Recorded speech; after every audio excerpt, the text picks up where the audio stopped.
salaatu llazi fi kulli sahrin wa fi safar hamaani halaa maahin mahal habsa wa safar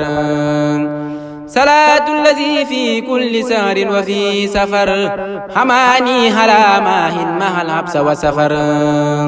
weeru safar agsi na nan ko teeru mooy weeru mbégte moo di gën ji taaru weeru safar agsi na nan ko teeru mooy weeru mbégte moo di gën ji taaru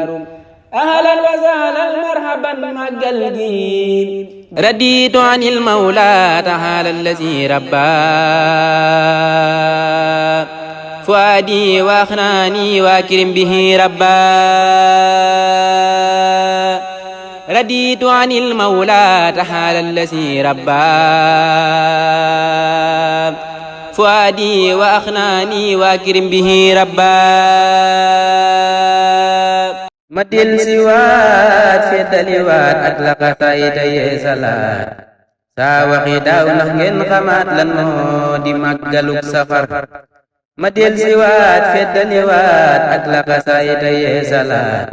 saa waxi daaw ndax ngeen xamaat lan moo di màggaluk safar day njëkk a wax li ko sabab